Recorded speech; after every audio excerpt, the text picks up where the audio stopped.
Get ready to go from surviving to thriving with me, Clare Downham, where we explore the no tools, no techniques shift to overcome stress, silence self-doubt and create a life of calm, fulfillment and freedom. Let's dive in and begin your transformation. Hi there. How are you trying to be calmer is my question today. And how many places has that taken you as you've gone through life? Today I want to explore how to cultivate calm without doing more, because it really can look like, if we want to feel calm, that there's a lot to do, can't it? Like, it really can look like that.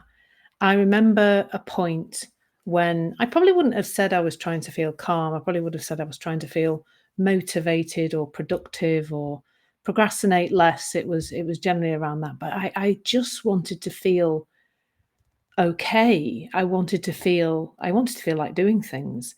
And I think for me, and I've just been exploring this actually with my group coaching program where we're looking at the Thriving Woman approach. For me, it felt like I needed to feel calm before I could do things, that had to be sorted first. And I speak to so many women, particularly women in the entrepreneurial community, who are kind of doing that endless self-care routines, feeling like they can't function really if they're not doing all their things. And those things are so varied. Um, they include things like cold water dipping and I'm not denying the physiological benefits of that, by the way. The meditation, yoga. I remember bumping into a woman once who was eh, out walking. We bumped into each other, and she was really quite upset because she said, "Oh, I haven't had time to do my yoga and meditation this morning, and so I'm going to have a terrible day." It's like a self-fulfilling prophecy, and I was so caught up in that for such a long time when I was doing, like, Miracle Morning, that included affirmations and meditation and vision boards and just endless, endless, endless tools and techniques, and it was I mean, at the time, I probably didn't even realize how overwhelming it was really, but I imagine I was spending 10 hours a week trying to fix myself, and maybe you can relate to that too. Maybe you get a sense of, that feeling of continually chasing that feeling of calm. And I think if we're not doing all those tools and techniques, we might feel like, well, the only alternative then is to have a glass of wine every night or a bar of chocolate, because that seems like the alternative, doesn't it? Is, to feeling calm. Those are the things we've probably already tried. So that's the problem, isn't it? The problem is that all the doing just adds like an extra layer of busyness into our lives. And I think for the average perfectionist, of which I'm a recovering one of those, tell me if you are too, um, that can just be another thing that we have to get absolutely right. And also because the gurus have told us, if we do all those things, we will have a better experience life, we will be calmer, we will be better, then of course it makes total sense to keep doing those things. Now, there's a little caveat here, and that is that I am not denying the effectiveness of doing things like meditation in order to bring you into more of a place of presence, more of a place of awareness, mindfulness, things like that. They're really, really helpful. However, it's how we're doing them. If we are doing them to try and get somewhere, or we're doing them with the sense that until I feel a certain way, I can't act, I can't do things, I can't run my business, I can't do all the things that I want to do in my business, um, what you end up there is this doing more to try and create calm, when actually calm is like the bottom layer. Like, calm is who we truly are. Calm is our essence, and we don't really need to go and get that, if that makes sense. We don't need to go and get calm, because calm is at our core, that's who we really are. So what we have is we have this essence of calm, the essence of who we are, and we can see that, you can probably see that in yourself, but you can probably see it even more in young children and how they're just in that place of calm, even when they're going through some kind of emotional ups and downs, which, the average toddler goes through a lot of emotional ups and downs, don't they? But they don't have anything on it and they don't believe it's a problem. That essence of calm is like the underlying layer. That's there all the time. And then we feel stressed for whatever reason and we've got a lot on our mind and we think, oh, I've got to go out there and try and find something to make me calm. So that adds another layer on top. So Michael Neal shares this metaphor. I'm not sure if it's his, but that's where I heard it first. Is like it's a diamond, diamond inside, the essence of who we are, the truth of who we are. And then all these layers are creating separation. So there's the layer of my thinking, who I think I am, the separate me, the me who's trying to get everything right and is feeling stressed and overwhelmed. And then on top of that, there's like another layer created by the self-development stuff. And it's just more and more stuff to do. And it's not helpful, really.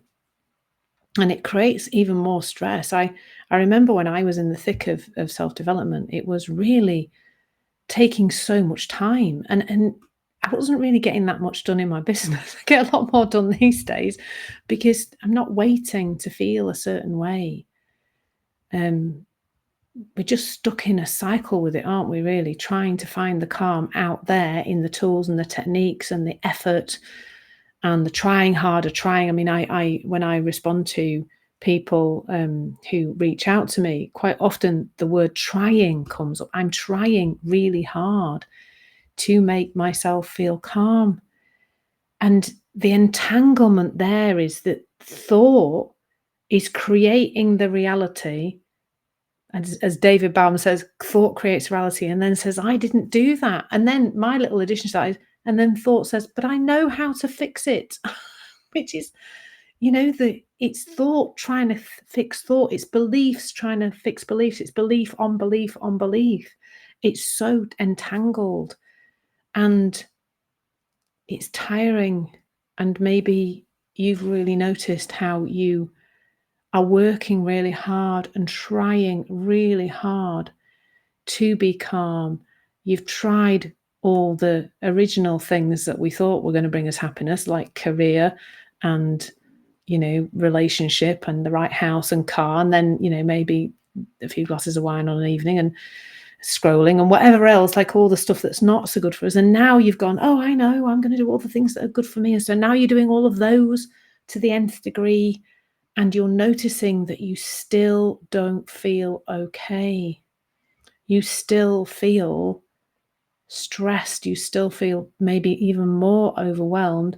And that voice in our heads, I think, just gets louder and louder that you're not doing it right. I think when I first had my first coaching around the understanding that underpins the Thriving Woman approach, when I had my first coaching around that, I sobbed for about the first 2 or 3 sessions. Just literally couldn't stop crying because I was just so, and I could cry now. I could cry for you if you're watching this. I was so frustrated because I was trying so hard to be calm. And trying is the antipathy of calm. It's the opposite, isn't it? So whenever we're trying to be calm, I pretty much guarantee you are not going to be calm while you're trying to be calm. It's fundamentally impossible. And, I feel a level of an emotion here because, emotion coming up because I've been there. I felt the frustration. And this is why I'm so passionate about this journey to see who we truly are at our essence, to see that we are calm and that we don't need to do so much to experience that. We don't need to be chasing. We can access calm by doing less, not more.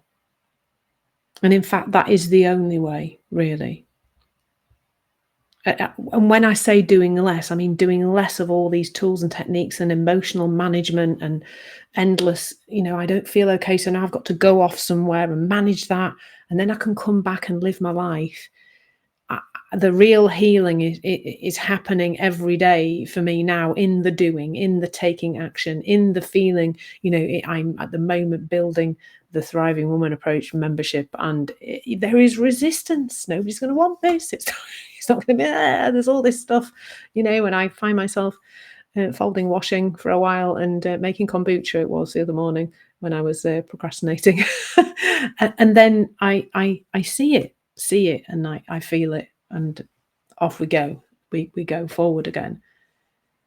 This tinkering around with our feelings until we feel okay enough to do something it's stopping so many people just sharing and being, finding their own authentic voice, putting out into the world what they feel passionate about. Because there's so much, particularly for women, I think, so much waiting to feel okay and doing things endlessly to feel okay, and then thinking we can, when I come back into my business, I'll be able to do everything. But we're spending so much time waiting to feel calm, trying to cultivate calm, trying that word, trying to feel calm. When, do you know what? Like, just now, just stop. Just feel your feet on the floor. Just take a breath. Notice that breath and notice that calm's already there. It's literally a pause away. Maybe notice that, like for me, I've been talking passionately, so I can feel in my body now, I can feel a little bit of tension, and that's okay. It's okay for that to be there. And I take a breath and be present with that. And then calm is there all the time. It's who you really are. It's your natural state. I have such a passion for as many people as possible to see this, because it is life. It's absolutely, totally and utterly life-changing. I really hope you found that helpful today.